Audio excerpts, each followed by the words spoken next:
mag-grant ang annulment namin, Attorney Gaanan. Is there a way para ma-dismiss yung kaso? Or if not, is there another way para ma-explore? Para madrag natin yung resolution nito ng mas mahabang panahon? Okay, I'll call you back.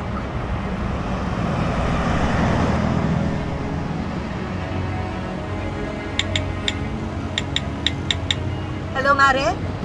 Mare, maginawa kong pa yung location kung saan kayo merong gift giving sa charity mo? Okay. Itabi mo. Bakit po, ma'am? Huwag ka na magtanong, sumunod ka na lang.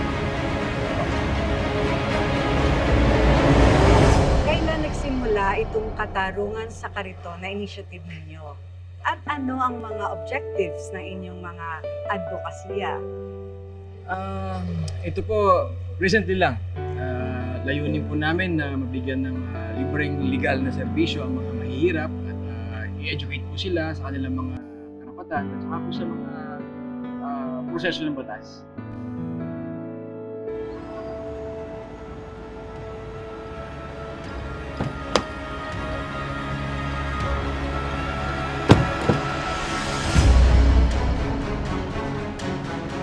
Isa din po sa objectives namin ang magbigay ng suporta sa vulnerable sectors katulad ng kababaihan, kabataan at may mga kapansanan. Bubuo din po kami ng network ng mga abogado at volunteers na magbibigay po ng tulong sa marginalized communities. Bravo! Magaling! Perfect! Ibang klase ka talaga magsalita, no, Lilet, no? Parang napakabusilak mo. Tsaka parang ang linis-linis mo, parang hindi ka titig na bahig na kapintasan wala ka. Sino ba yan? Paalisin nyo to. Nakaka-istorbo sa atin. Relax, Lorena! Ayaw mo ba yun na may special participation ako dito sa sinushoot ninyong episode ninyo? Oh, let me introduce myself, everyone. I'm Patricia Engano. Ako lang naman yung nawala ng asawa at nasiraan ng pamilya nang dahil sa bastardang anak ng mister ko, walang iba kundi yang Attorney Lilet Matias na yan. Miss Engano, please, huwag kayong mag-skandalo dito.